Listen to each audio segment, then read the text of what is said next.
Maligayang pagdating sa aming bagong video. Gayon ay naghanda kami ng isa pang kawili-wiling paksa para sa iyo.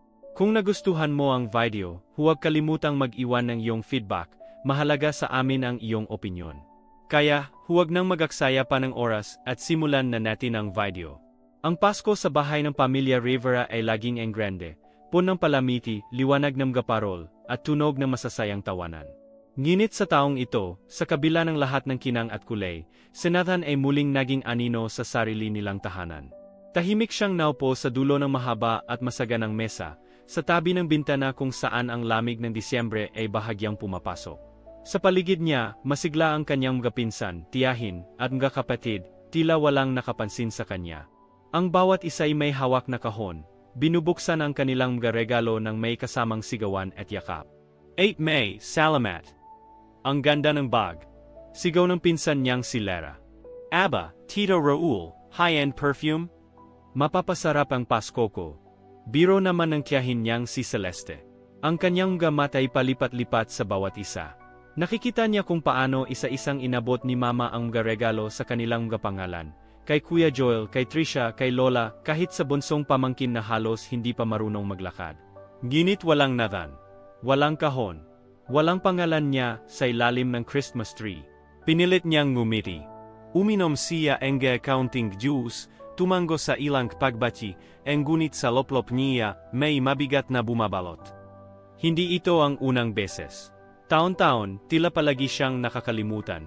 Minsan sinasabing naubusan ng oras, o kaya'y next time na lang, ikaw naman hindi ka naman bata. Sanay na raw siya, sabi nila. Pero ngayong gabi, habang binabalutan siya ng katahimikan, iba ang nararamdaman niya. Hindi na ito simpleng tampo. May halong kirot at paglalim ang damdamin. Napansin niyang kahit ang mga mata ng ibang bisita ay lumilingon sa kanya paminsan-minsan, nagtataka, marahil nagtatanong, bakit siya wala? Nagkunwaring ayos lang si Nathan. Binalot niya ang sarili sa katahimikan, tinatandaan ang bawat detalye ng gabing yon. Ang ngiti ni Mama nang yabot ang regalo kay Kuya Joel, ang tawa ng mga pinsan, at ang hindi may paliwanag na lungkot sa mata ng lola niya nang magtagpo ang kanilang mga paningin. Kamusta ang trabaho mo, Nathan? Tanong ng tihin niyang si Raul sa pagitan ng dalawang kagat ng hamon. Okay lang po. Medyo busy, sagot niya meekly. Dapat kasi humanap ka ng metinong kumpanya. Hindi yang puro online lang. Walang sigurado diyan, sabat ng kanyang ina, na hindi man lang lumingon sa kanya habang nagsasabi. Tumango lang siya, pinilit huwag ipakita ang pagkirot ng kanyang dibdib. Kung alam lang nila. Kung alam lang nila kung ano ang online na sinasabi nila. Kung alam lang nila na siya ang founder ng isang tech company nang gayon ay ginagamit na sa mahigit 40 bansa. Isang app na tumutulong sa maliliit na negosyo sa Asia at Africa. Kung alam lang nila na isang international award ang ibibigay sa kanya sa susunod na buwan sa Singapore. Kung alam lang nila na siya ang dahilan kung bakit ilang miyembro ng pamilya ay natanggap sa trabaho, dahil siya ang lihim na nagrekomenda at sumuporta. Ngunit wala siyang sinabi. Hindi pa na yon. Hindi pa sa gabing ito na pinili nilang kalimutan siya.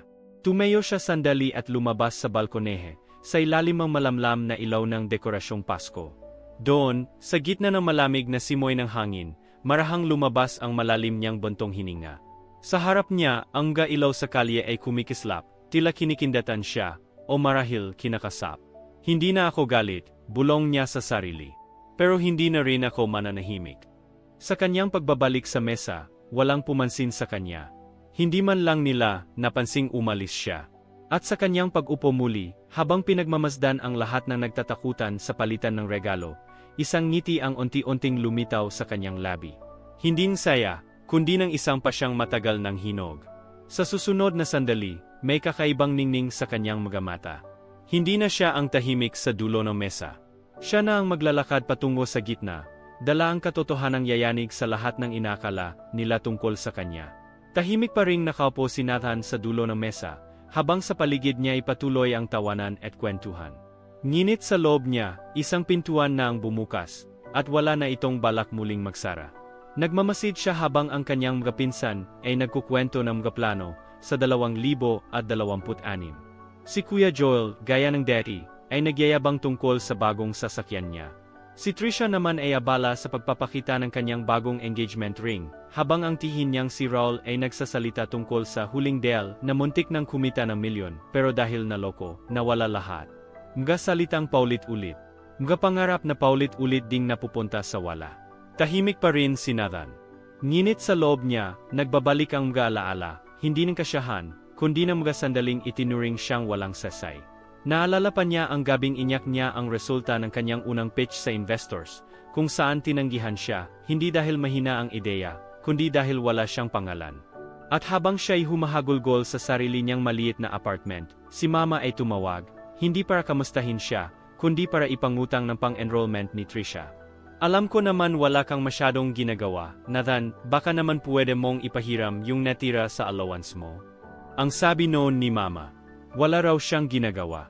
Kung alam lang nila kung ilang buwan siyang halos hindi natulog, nagsusulat ng kode, nag-meeting online sa iba't ibang time zones, lumulunok ng instant nodeless habang nagbabalance ng pag-asa at pangungtiya. Ang wala kang ginagawa, ay parang martilyong paulit-ulit na bumabagsak sa kanyang tiwala sa sarili. At ngayong gabi, habang pinagmamasdan ang mga taong iyon, ang mga taong paulit-ulit na binaliwala ang kanyang halaga, napagtanto niya, hindi naman talaga sila kailanman nakinig. Hindi nila kailanman pinansin ang kanyang mga kwento. Noong sinabi niyang gusto niyang magtayo ng sariling negosyo, tinawanan siya ni Kuya Joel. Negosyo? Ni pamasahe na, wala ka. Edi wow, sabi nito. Noong tinanggihan niya ang alok ni Tito Raul na magtrabaho sa factory, sinabihan siyang masyado siyang mapili. Wala kang karapatang mamili, Nathan. Mahirap tayo. At noong nakaraang taon, nang makita ng ina ang isang panayam sa YouTube kung saan siya ang ini-interview tungkol sa tech industry, tinanong lang siya, ikaw ba yan? Mukha kang payat. Kumain kang minsan. Mula noon, tumigil na siyang magsalita tungkol sa mga tagumpay niya. Ginawa niya ang lahat sa katahimikan, hindi dahil sa gusto niyang magtago, kundi dahil sa takot na muling maliitin. Hanggang sa natutunan niyang yakapin ang katahimikan na iyon. Gamitin ito bilang peder sa mga tinig na kailanman ay hindi marunong makinig. Ngunit ngayong gabi, sa gitna ng Christmas lights at mga papel ng regalo sa sahig, ibang place ng katahimikan ang bumabalot sa kanya. Isa itong katahimikan na puno ng desisyong hindi na siya mananatiling anino. Tumayo siya. Hindi biglaan, kundi may kumpiyansang galing sa lalim. Fkisme, sabi niya, halos bulong ngunit sapat upang marinig ng buong mesa. Tumigil ang lahat. Si Lola ay napalingon, si Mama ay napaangat ang kilay. Si Trisha ay himinto sa pagkukwento. Tila biglang may lamig na pumasok sa silid, hindi dahil sa hangin mula sa bintana, kundi dahil sa presensyang matagal nang hindi nila napansin. Nais ko lang sanang magsalita ng sandali, mahinahong sambit ni Nathan. Walang kumibo.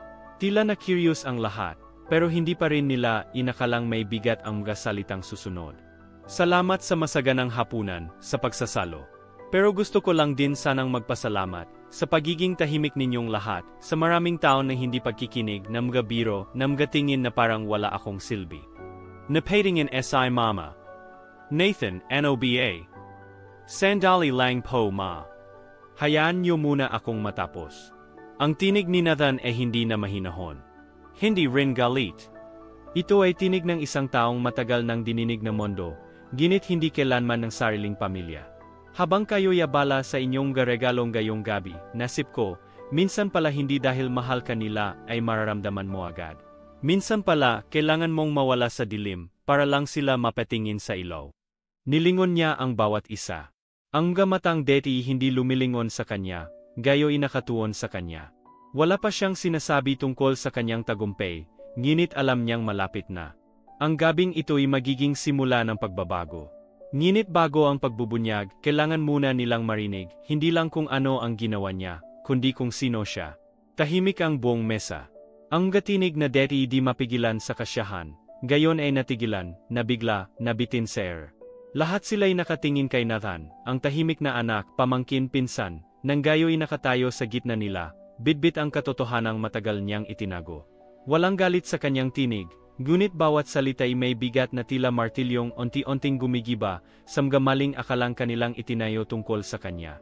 Bago kayo magsalita o magtanong, gusto ko lang ipaliwanag, hindi ako narito para ipamukha sa inyo kung anong meron ako.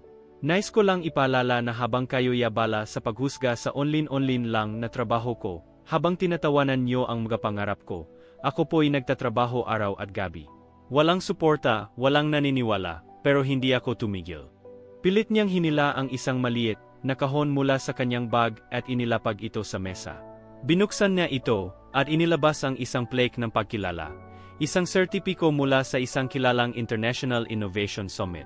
Ang pangalan niya ay nakaukit doon, may logo ng World Economic Forum sa tabi. Kanina, binigyan ninyo ang isa't isa ng mga regalo, at gaya ng dati, wala ako. Pero sigurong gayong gabi, ako naman ang magbibigay sa inyo. Binuksan niya ang kanyang cellphone at ipinakita ang ilang larawan. Siya sa isang entablado, nakatayo sa tabi ng mga banyagang negosyante at innovator. May hawak siyang tropyo. Sunod ang video clip ng panayam sa kanya sa isang business news channel, kung saan tinanong siya tungkol sa epekto ng kanyang app sa mga maliliit na negosyante sa Asia at Africa.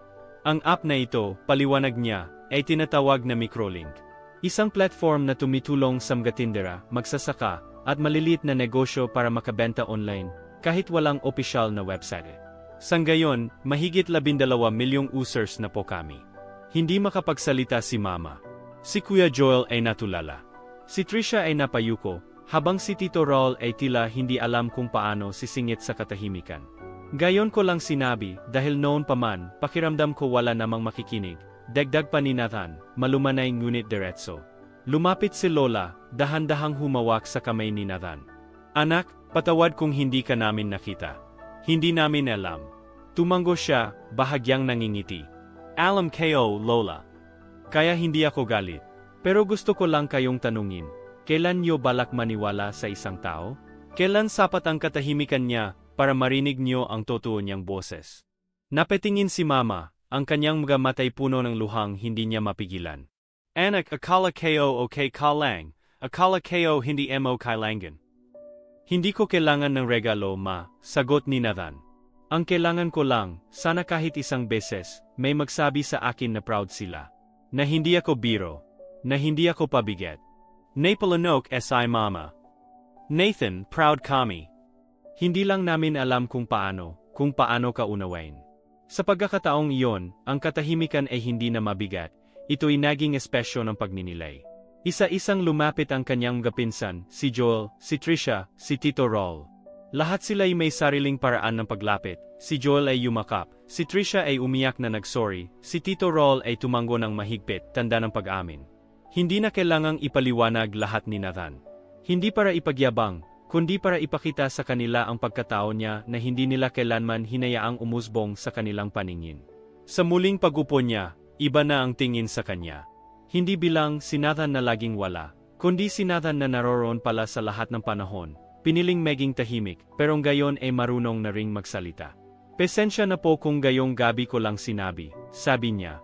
Pero sa bawat taon na ako hindi ninyo binigyan ng regalo, ginawa kong layunin na ako ang magbigay ng pinakamalaking regalo sa sarili ko. At sa wakas, nandito na ako. Mula sa katahimikang bumalot matapos ang revelasyon ni Nathan, tila dahan-dahang bumabalik ang paghinga ng bawat isa sa silid. Ngunit hindi na ito tulad ng dati. May bago na, isang uri ng pag-unawa na dati wala, isang paggalang ng gayon lang ipinamalas. Ang hapunan ay halos tapos na, ngunit walang gustong tumayo. Parang lahat ay nice manatili sa mga sandaling iyon, na parabang may binubuong bagay na ayaw nilang sirain. Sa Lola, na may bahagyang nanginginig na kamay, muling hinawakan ang kamay ni Nathan. Ang puso ko'y masaya ti malungkot, anak. Masaya kasi nakita ko ang laki ng narating mo, pero malungkot kasi nalaman ko kung gaano kami naging bulag. Lola, hindi ko po kayo sinisisi, sagot ni Nathan habang pinisil ang kamay nito. Walang kasalanan ang taong hindi nakarinig. Pero may pananagutan ang taong pinili ang hindi makinig. Natahimik ulit ang mesa, hindi dahil sa tensyon kundi dahil sa lalim ng mga salitang iyon. Lumapit si Trisha, dala ang maliit na kutsara na may natirang Lucky Flan. Gusto mo? Alok niya, may pilit na ngiti, pero may luhang pumapatak sa pisngi. Napatawa si Nathan. Sige. Basta hindi mo na ko tatawaging kasin walang ambag. Napatawa rin si Trisha, kasabay ng ilang higbi. Pangako. Ikaw na nga yung pinakamalaking ambag ng pamilya. Si Kuya Joel, na dati laging mataas ang tingin sa sarili, ay naupo sa tabi ni Nathan. Bro, kung totoo lang, nainggit ako. Akala ko kasi ako na yung pinakamalayo ang narating sa atin. Hindi ito paligsahan, Kuya, sagot ni Nathan. Pero salamat sa pagiging totoo. Mula roon, ang gabing nagsimula sa pagkakahiwalay, unti-unting naging simula ng muling pagtatahi. Si Mama, na dati palaging abala sa ibang anak at apo, gayon ay tahimik lang na pinagmamasdan si Nathan. Sa kanyang gamata, may pagbabagong hindi may paliwanag, isang kleseng pagsisisi, pero higit pa roon, isang pagnanais na bumawi. Nang paalis na si Nathan, may humawak sa braso niya. Si Mama. Nathan, kung pwede lang ibalik ang mga taon, babaghin ko kung paano kita tiningnan.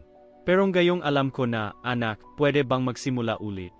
Napalanok, si Nathan. Ilang taon niyang inasamang simpleng pagkilalang ito, at ngayong narito na, tila hindi niya alam kung paano ito tatanggapin. Pwede po ma, sagot niya. Pero hindi ko kailangan ng sorry. Ang kailangan ko lang ay pamilya na marunong makinig. Mula roon, nagsimula ang mga pagbabago.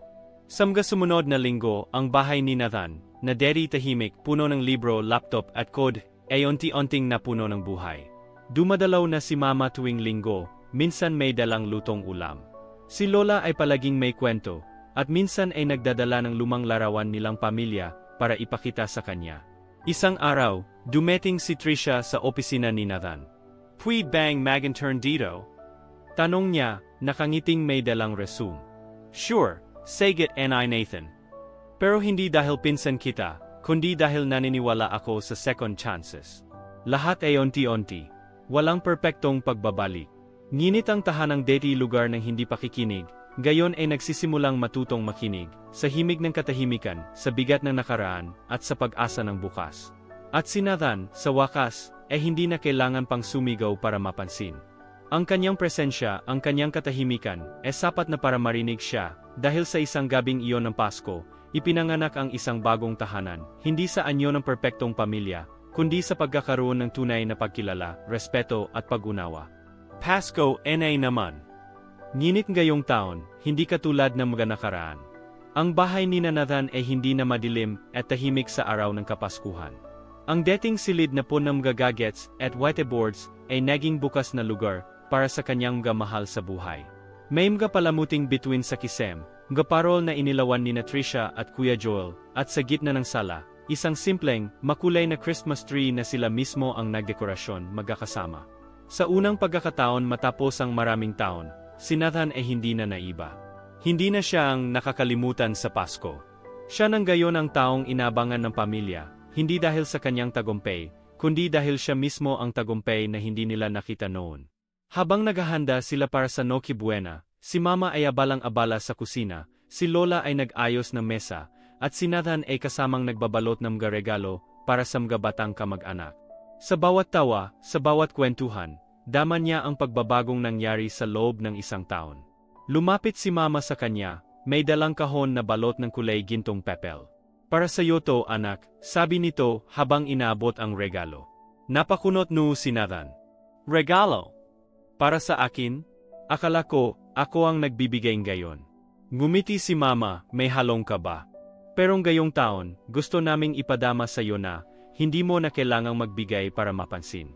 Gusto lang naming sabihin na, mahal ka namin, hindi dahil sa narating mo, kundi dahil ikaw si Nathan. Dahan-dahang binuksan ni Nathan ang kahon. Sa loob nito, may lumang photo album, mga larawang kinunan noong siya'y bata pa. Sa bawat pahina, may maliit na sulat kamay na mensahe galing sa kanyang pamilya. Isa-isa niyang binasa. Nathan, pasensya na kung hindi ko nakita ang tapang mo noon. Kuya Joel. Cousin, salamat kasi ikaw ang nagturo sa akin na hindi lang talento ang mahalaga, kundi ang puso. Trisha. Anak, hindi man kita laging naintindihan, pero mulang gayon, maniniwala na ako sa iyo, kahit patahimik ka lang. Mama. Sa huli ng album, may isang liham mula kay Lola. Nathan, ikaw ang tahimik na ilaw ng ating pamilya. Hindi mo kailangang sumigaw para lumiwanag, sapat na ang tibok ng puso mo para makita ka namin. Salamat at hindi ka nawala, kahit ilang Pasko kang hindi namin napansin. Gayong gabi, ang regalo namin ay pagkilala sa iyong presensya, bilang anak, bilang apo, bilang Nathan. Hindi na napigilan ni Nathan ang kanyang luha. Hindi ito luha ng lungkot, kundi ng isang uri ng kalayaan, mula sa pangungtiya, sa pagkalimot, sa pagdududa. Sa unang pagkakataon, hindi na niya kailangang patunayan ang sarili. Pagkakataong iyon, tumayo siya, itinataas ang album at ngumiti. Alam nyo, hindi ko inaasahan na darating ang panahong ganito. Akala ko, ang tagumpay ay sinusukat sa kung gaano karaming pera o award ang meron ka. Pero ngayong gabi, narealize ko, ang tunay na tagumpay ay yung hindi mo na kailangang ipaliwanag kung sino ka, kasi tanggap ka na. Lumapit ang buong pamilya sa kanya. Nagsama-sama sila sa paligid ng Christmas tree, magkakayakap, nagbibigayan, nagkakantahan. At nang sumapit ang alas 12, habang ang simbahan sa kanto'y tumitunog ng kampana, si Nathan ay tahimik na tumingin sa langit sa may bintana. Walang hiniling, walang hinanakit. Tahimik ang puso niya, at puno ng pasasalamat. Ang gabi ay hindi tungkol sa material na bagay. Hindi tungkol sa pagyayabang o pagsisisi. Kundi tungkol sa muling pagbubuo, sa pagtanggap, at sa pagkilala sa mga hindi natin pinapansin. Ang dating batang pinagtatawanan sa mesa, gayon ay ginagalang. Ang dating hindi binibigyan ng regalo, gayon ay pinakaimportanteng presensya. At ang dating Nathan na tahimik at mag-isa, gayon ay Nathan na buo, sa sarili, sa pamilya, at sa puso ng Pasko. At iyon ang tunay na regalo.